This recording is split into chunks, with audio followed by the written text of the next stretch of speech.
Welcome to James is singing the entire episode show.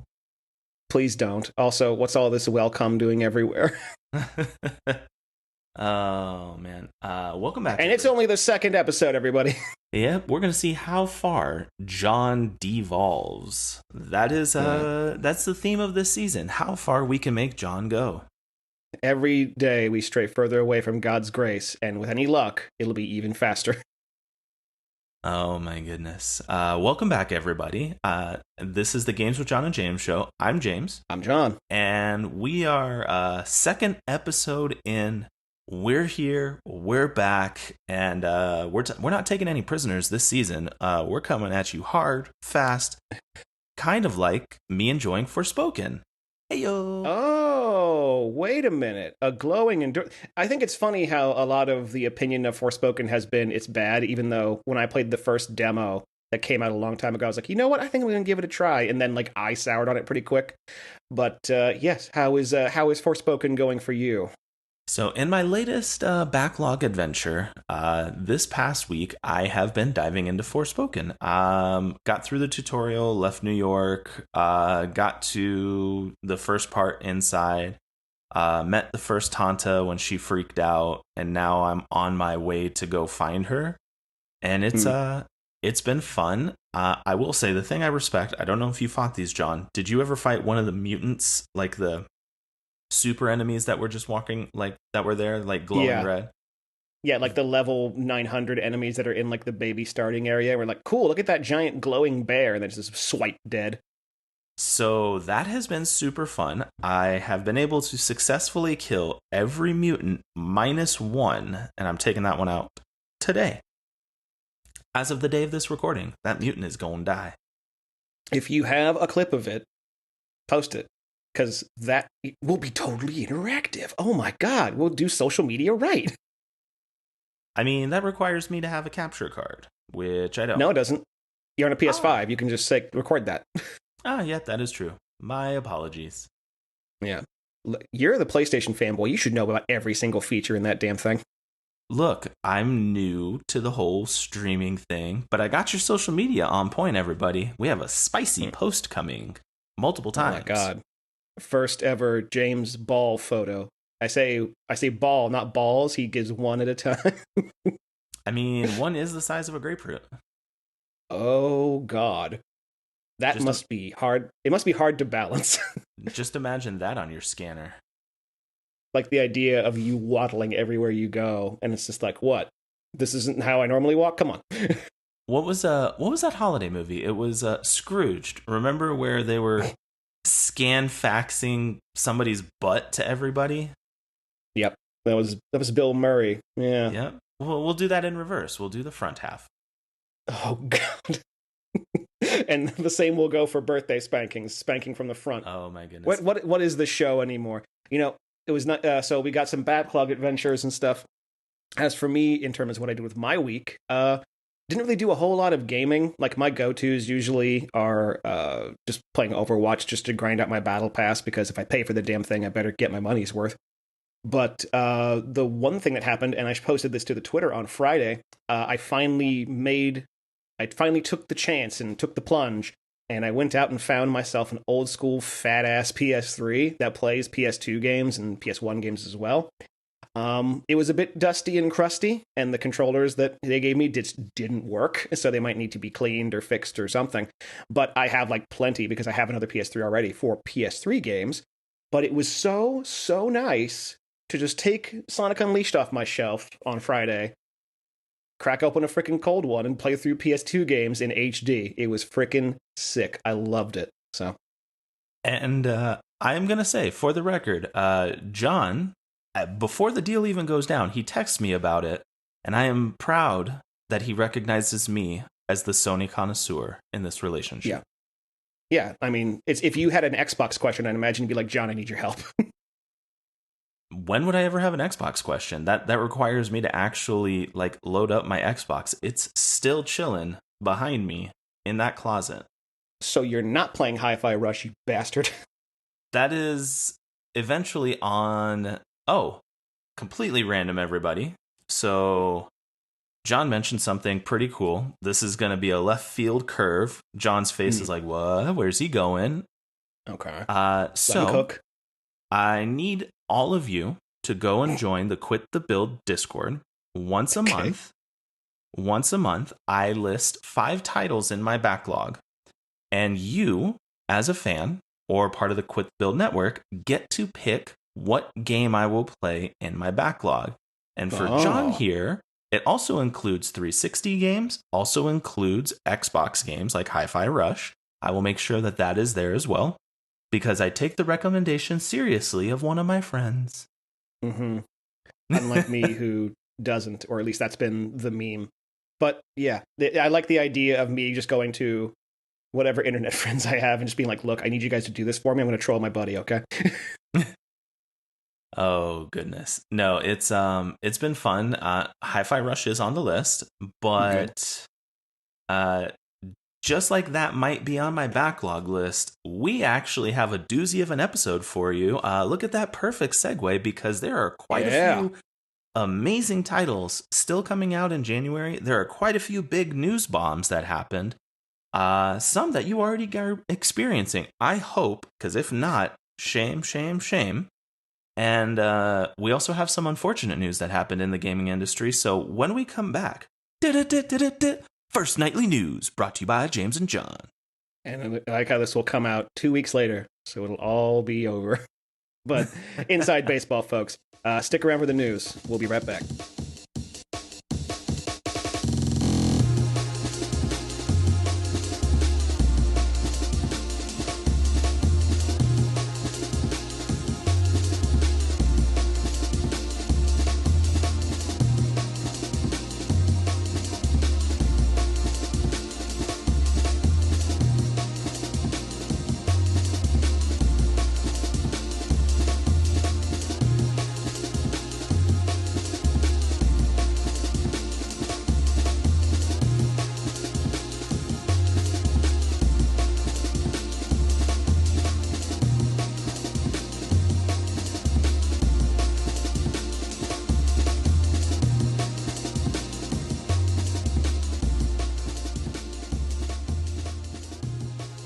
Now I'm just imagining dinosaurs with all the welcome and okay, never mind. All right, so here at the news desk, hit us, James. Hit us with some of the hot releases coming out this month. So as much of a PlayStation fan that I am, No kidding. Nintendo actually threw a surprise a couple weeks back, and as of January 17th, I hope all of you who have the extended online to where you can enjoy their 64 library and everything else, Mm-hmm. they drop like just no notice, like casually, hey, here's my portfolio. Get wrecked, other people. Golden Sun and Golden Sun: The Lost Age are available to play online now. How huge is that? Yeah, Like seriously, how huge is that, John? it's pretty big because having Nintendo actually acknowledge games that are fan favorites and not just the ones they keep trying to sell back to us every freaking 10 years is pretty nice. Like, because the last Golden Sun game was a DS game, and that came out in like what Dark Dawn. 2004 or 5. So yeah, Dark Dawn was the last one. It came out mid 2000s, if I'm not mistaken, and it kind of wrecked the franchise. Like it lost. You went from a game that was so big because it was supposed to be one game that they Mm-hmm. divided it into two. Yeah. They gave you puzzles, so your Zelda lovers enjoyed that. They gave you the way to capture the Jin, so you kind of had a little Pokemon esque thing in there. Mm. The more Jin you captured, the stronger you were, stronger summons, abilities, etc. They gave you the turn based RPG element. And they gave you, honestly, what was probably the biggest and most grand story on the Game Boy Advance, bar none. They gave that to you. And then you're going to give us Golden Sun, Dark Dawn, and it's just going to be like, piddling middle of the pack. We don't care about you. I mean, that was probably a huge transition, I'm sure, for the types of devs and the type of games they were making. Which I still think it's kind of funny that we finally got the re-release of Advance Wars, but the Advance Wars, like Days of Ruin or whatever, where everything got super dark and like more mature. And it was just like, oh, that was the last one, huh? Yeah, that one was ridiculous too. I mean, it gets delayed due to the events that are happening, the war in Ukraine. Nintendo delayed the launch of a game about war. Okay. And that came out last year. That's actually also on my backlog list because Advance Wars, when I graduated high school, flew back from Italy, we're going back to the States. Mhm. Uh, the flight home was me and two buddies sitting on the plane. Literally, I had my Game Boy Advance SP, the one where you could charge, Yep. plugged into a plane charger, and we were passing it back and forth, playing multiplayer for a 10-hour flight. I mean, you're a kid, you can't really drink that much, so that makes sense. You have to find something else to do. I left a country I could drink in to come back to America, where I had to wait till I was 21. But I got all that out of my system. Looking at you, Amsterdam, Paris, I think Rome, when Budapest. one of these days we're just gonna have like a trauma dump of all the things that we've done. That's gonna be the saddest episode of the podcast ever. That's gonna be the best. Like, oh my goodness! But this, I am thoroughly impressed because Nintendo opening up their library because Nintendo's metrics, you have to meet equivalent, you have to move X units, drive X sales, or they move on from the project. Mhm. Like, for regardless of how much you love them for your Zeldas or anything like that, if you don't meet the Nintendo metric, they move on. And it's been a tried and true practice for them that has seen a lot of success. I mean, heck, we're about to get the Switch 2, which I'll be talking about that later. Mhm. For them to go back and say, hey, we hear you. We know you have wanted these games for some time. Enjoy. Like, that's huge. Yeah, like it's one of those things that this is where the sort of disconnect happens with when it comes to like certain companies or certain stuff like this, where I like historically the meme was that Reggie, the former CEO of Nintendo of America, was strident about not bringing Mother 3 or Earthbound 3 or whatever to America, and people were like, well, why? And it's just like, well, it's not going to sell well. It's just like, well, how do you know that? It's like, because I'm freaking Reggie. I know. So it's Yeah. I mean, what can you do? Reggie. I read his book actually. He's a pretty smart dude. That was the story about how John once read a book. And coming up next with releases, what's going down the list? Before we can go to like the game releases, which some are even coming to you this week, we have to talk about the resurgence of GameShark as an AI software hinting company. So GameShark dropped the bomb of bombs. They've been gone for like 10 years? Like, when was the last time you ever thought of GameShark? Probably 20 years ago. So not only do they come back as like an AI software hinting content site, so that in itself, like, take that for what you will.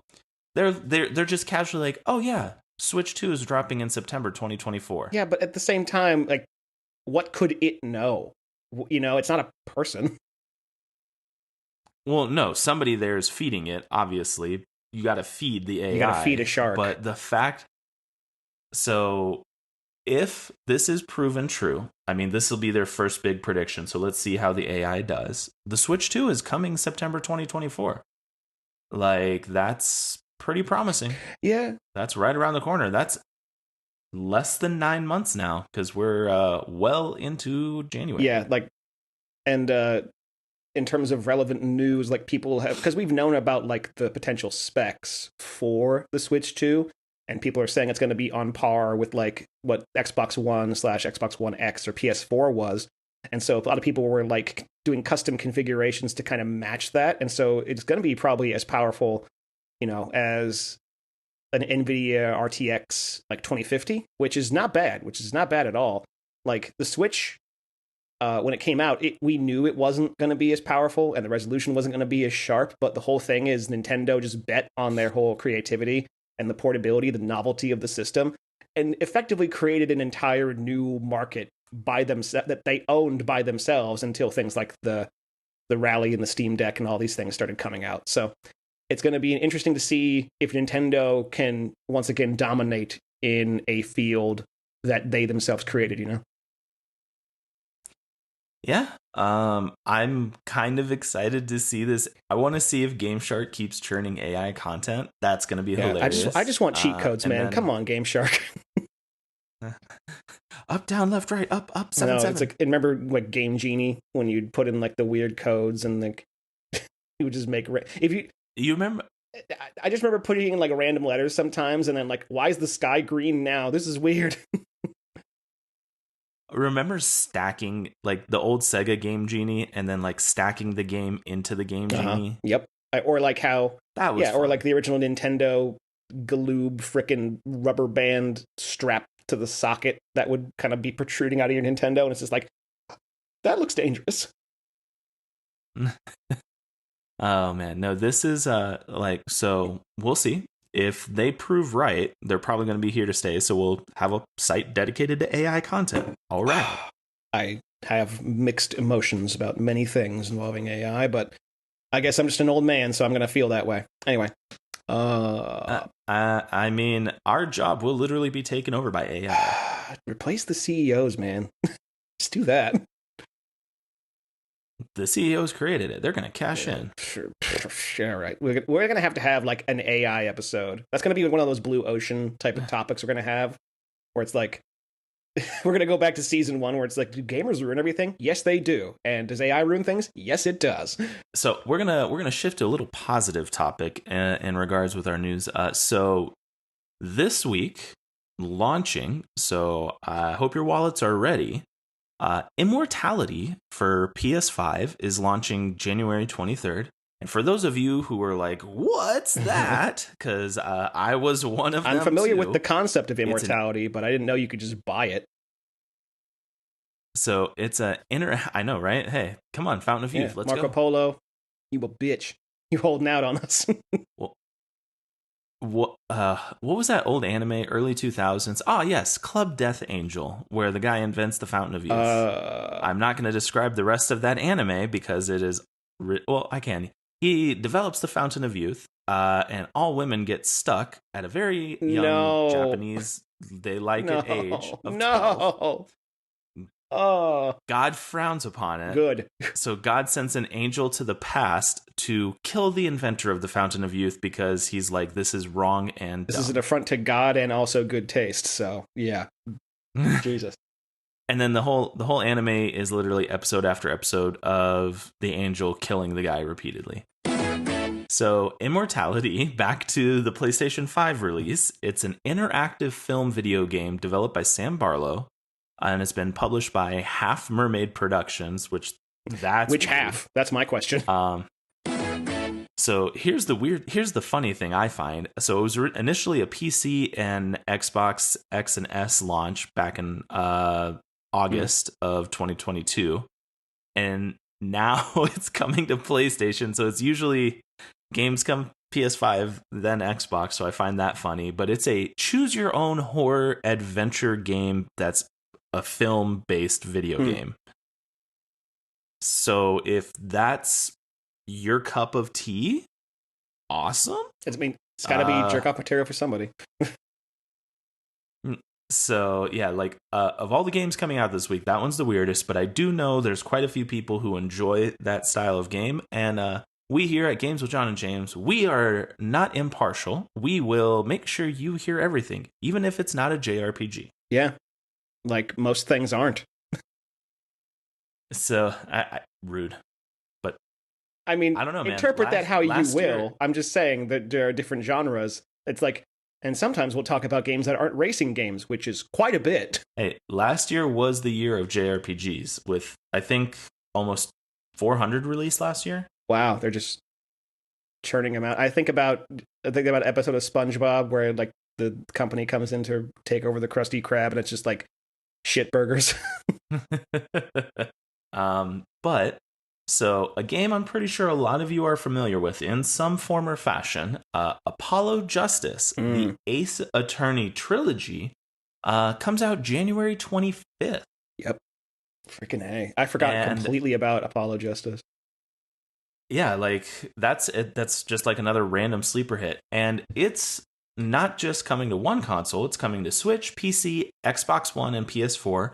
So even your older consoles are getting some love. Yep, you can play your old Game Boy. I think the Phoenix Wright series is really interesting because the first three were Game Boy Advance games, and then they got released in America on the DS when they got remade for the DS, and now they're being remade to literally everything. It's another one of those that it had such a small following, it was like whatever, but when it blew up, Yep. it blew up. Yep. And that's arguably like one of the biggest franchises around right now. Like everybody and their mother knows or wants to play Ace Attorney. I would like to see the actual metrics on that, but I just remember holding my breath for Ultimate Marvel vs. Capcom 3, and he finally made the cut, and I'm just like, yes, Glass Cannon, here we are.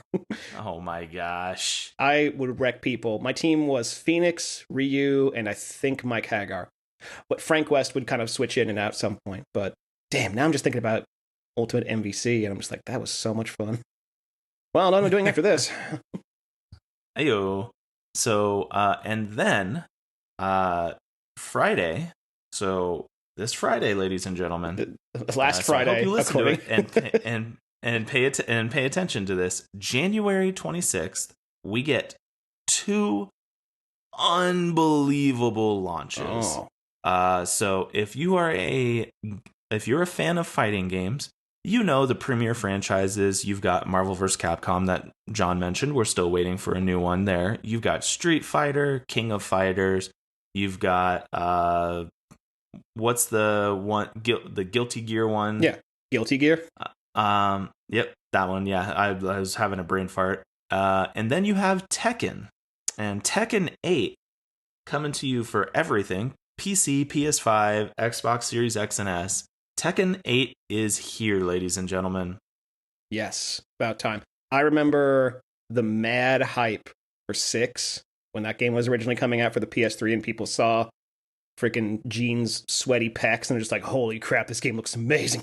So it's kind of crazy how like fighting game fans are eating good. 2023 was a great year because, I mean, we've already said it. It was a great year for everybody who liked any type of game. But, you know, the tag team of Mortal Kombat 1 and Street Fighter 6 and those games that kind of reinvented themselves and shifted the formula. And now we're getting it again at the start of the year with Tekken, which is great. So I'm looking forward to it. And I'll probably... I've not been a huge proponent of the franchise, but it's about time I started. So who knows? Maybe this will be the one. I hope it does well. It'll do well. I'm just going to put this out. I'm going to put this out into the ether. And I hope they fully comprehend this. Do not do what Mortal Kombat 1 did, where it was literally a pay-to-win style format. Don't do that. Please do not turn fighting games into that, for the love of God. Yeah, because we already have enough Pokemon Unites in the world. We don't want that. But I think the demo impressions and early impressions of Tekken 8, I mean, it's Tekken. It's going to be fun. And then, same day, by the way, if you... like the Mafia, playing as them. If you like who doesn't? And if you like a series that just doesn't take itself seriously to the point that you enjoy it, kind of akin to One Punch Man the anime, you have Yakuza Infinite Wealth dropping the same day. So that's coming out Friday, ladies and gentlemen. And it is just going to be awesome. They leave Japan. They're now in Hawaii. All the footage that we've seen of the game, you get to play as the original protagonist as well as the new protagonist that came in like a dragon.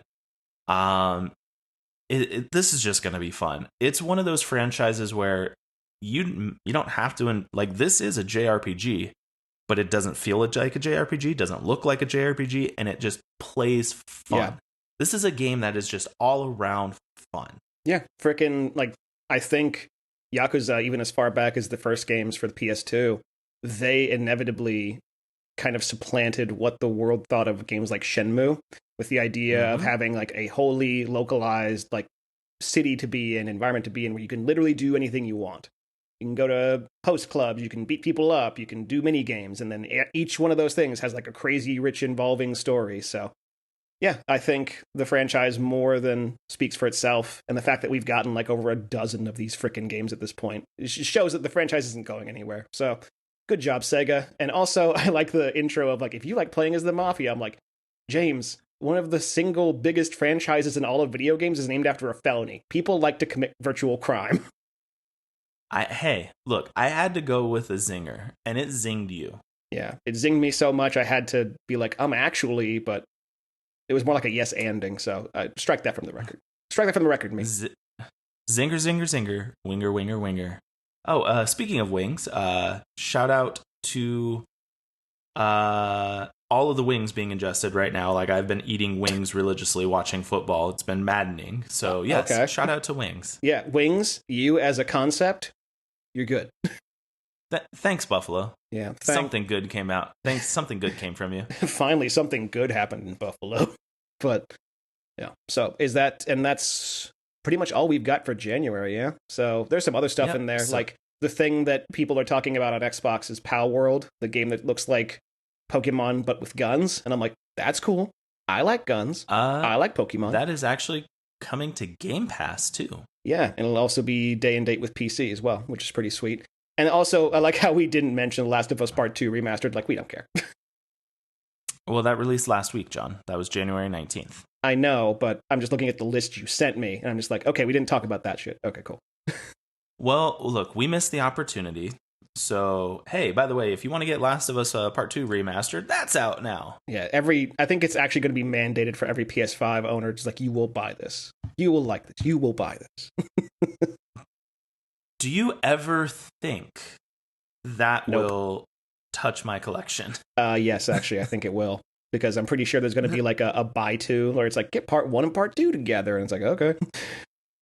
Look, I am not going to be my brother. So my brother will not play the Final Fantasy VII Remake until all the parts are out and you can buy them all together at a discount.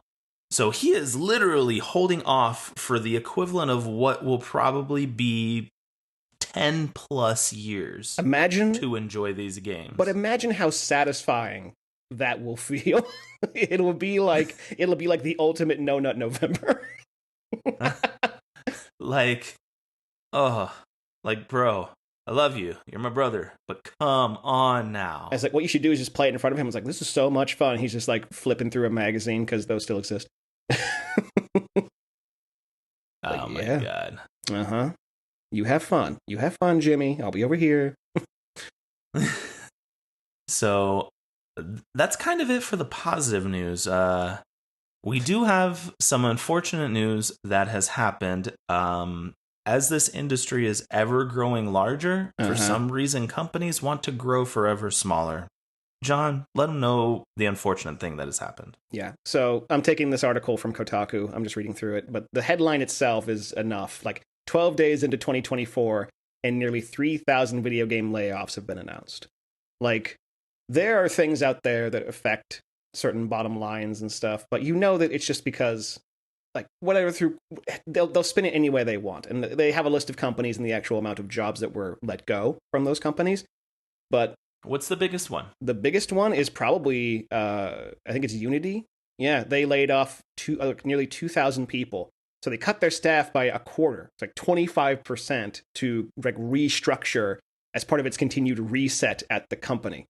So first they give us the worst news ever for developers last year, where people are like, "We'll just leave your engine. We'll hold off our stuff." Yeah. And now they're gonna lay everybody off. That makes the most sense. Well, John Riccitiello was the CEO, and I'm sure that's probably some residual bullshit. But yeah, no, like, I think it's funny because I look at this headline and I think about how when the Activision Blizzard King merger finally happened and now it's a part of Microsoft, Bobby Kotick was the first to be outed as the CEO, and it's just like, well, couldn't have happened to a nicer freaking guy. Like, there's a part of me that just genuinely has no respect for that man. And so it was nice to see him finally get the boot and, take whatever golden parachute he had, because CEOs at these companies, the John Riccitiellos and the Bobby Koticks out there, like, I don't know, I could spend the entire rest of the episode just talking about how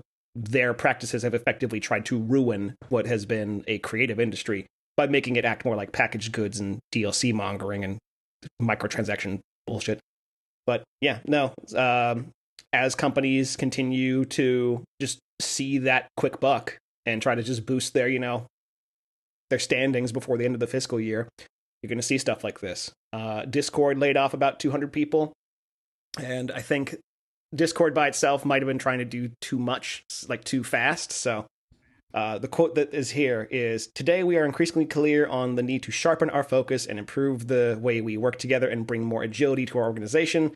This is largely drove the decision to reduce the size of our workforce." So Jason Citron, yeah, okay, that's 17% of your workforce.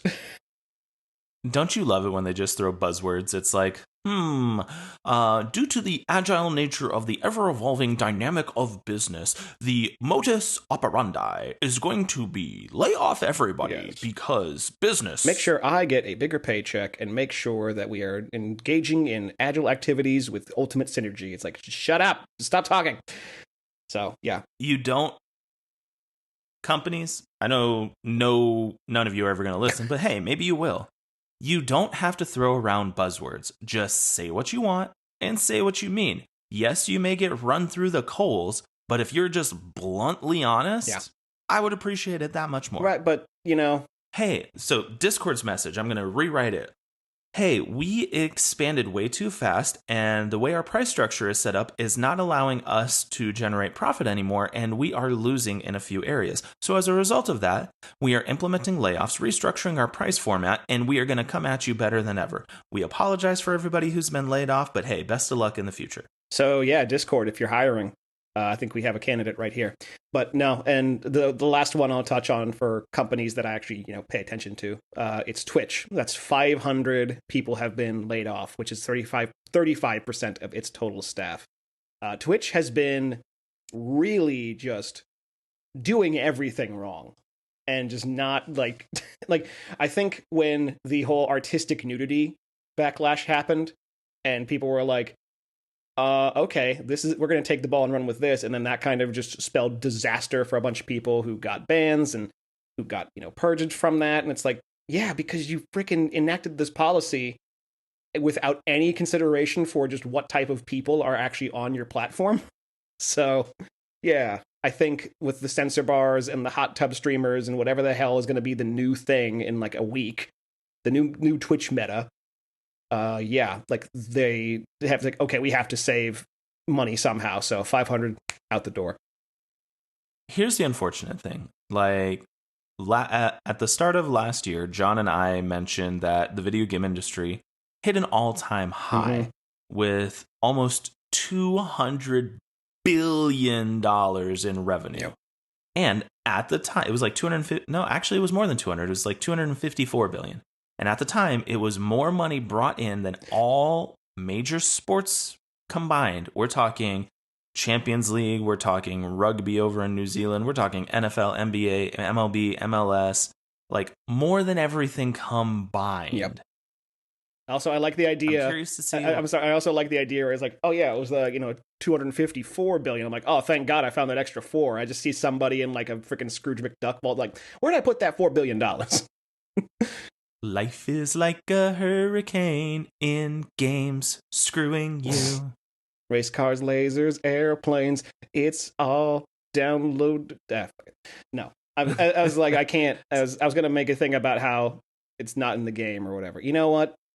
This is why people who usually are professionals at this, they write things down. Or you just go like me and you ad lib off the top of your head, and somehow, some way, it actually flows. We're gonna have to. If we can actually if we're big enough to get a big enough audience to have a poll, I'll be like, do you like our improv songs, or do you want us to just stop talking? I mean, have you, talking to all of you listening, as well as John, have you seen the guy that just randomly walks up to people, has them choose, like they pick 5 words, and he just freestyles? And it's not like a 30-second freestyle. Like, this dude freestyles for like a solid 10 minutes. And it is nuts. I'm going to send you a link. All that talent got to go somewhere. Look, I'm gonna send you a link once the recording's over. This dude will blow your mind, and it's just like, what? Meanwhile, all I'm thinking about is Tyler when he was on Hot 97. He was rapping about Flex and him getting dudes. Oh man. If last year was record setting, we know that if 2022 was record setting going into 2023, we know 2023 coming into 24 is probably going to beat that.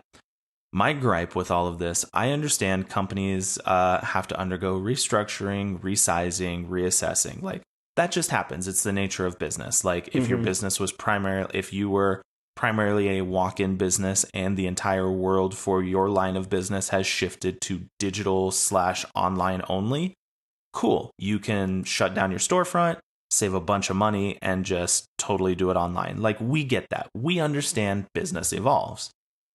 But with the gaming industry evolving, look at so game coming out in February. My second most hyped game of the year. I'm really excited for this. Granblue Fantasy Relink. Initially was supposed to it got teased in 2016, and it was going to be an awesome partnership between Platinum Games and Cygames. 2016. This is 8 years later. You're getting the game. Damn. In that time, graphics have evolved.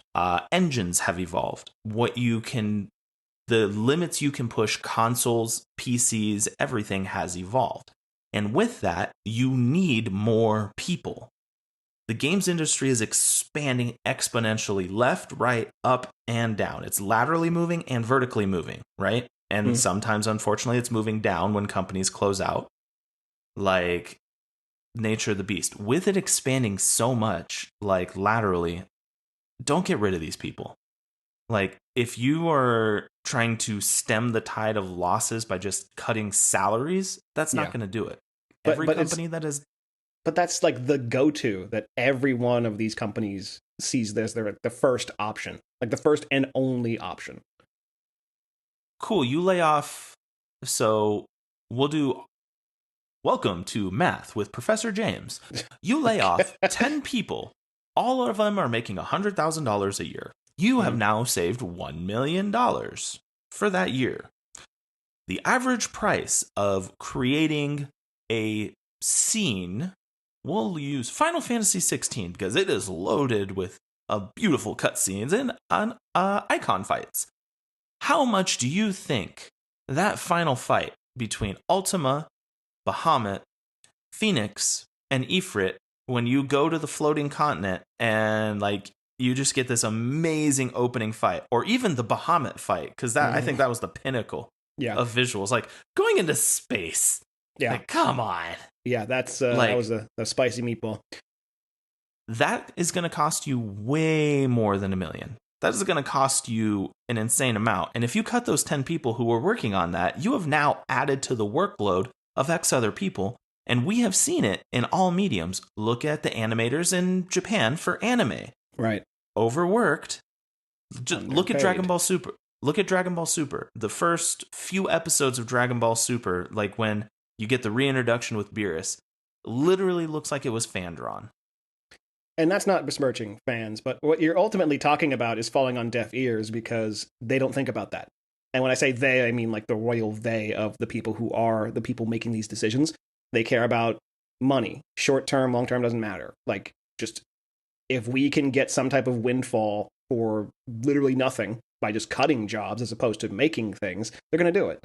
So that's ultimately the shadier, crappier side of all of this. And it sucks that we kind of have to end our news break on such a down note, but to those people who actually were affected, I hope you just find something else. I hope you find something better that at least treats you like a freaking human being, because you deserve it, okay? Not that, not like that my message is going to reach these people. It's just, putting energy out, Yep. All I can think of is the random, elevator music. Dun, dun, dun, dun, and that's like a positive transition for us. So find that. Oh, elevator music? Sure. Okay. Yep. Elevator music. That specific elevator music. I am going to put something from Dead Rising in here. I'm going to do that instead.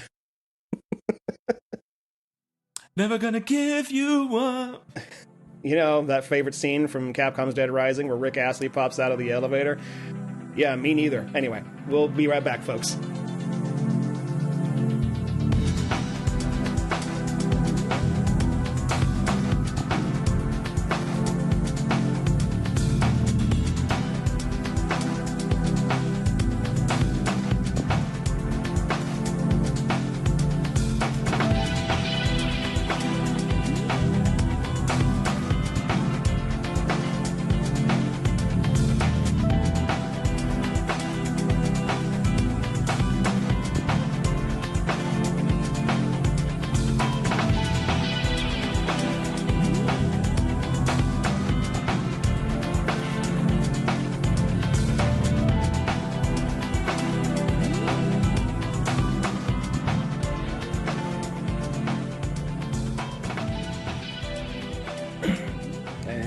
Just like that, we're back.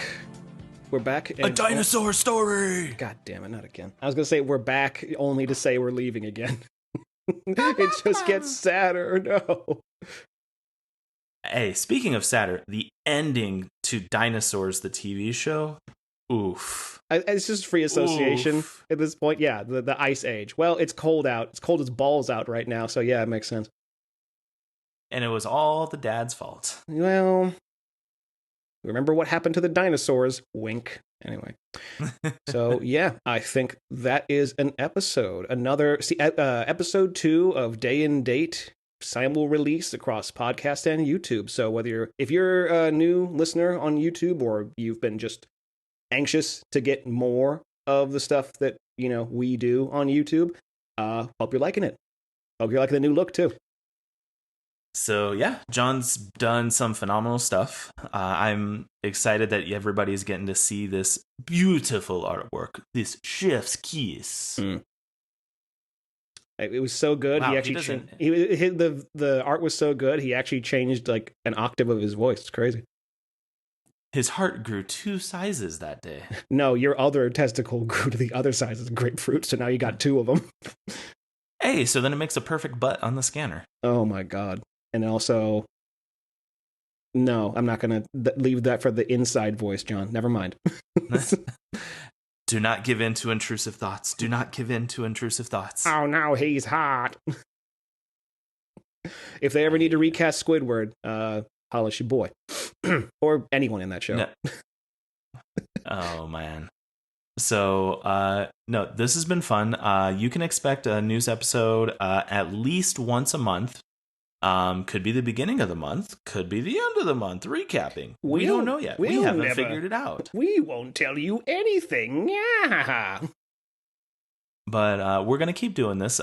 We especially want to make sure that you guys are tracking on releases coming out and everything, because John and I know there is a metric buttload of games coming out month in and month out, from indie, PC only, Xbox only, PlayStation only, Nintendo only.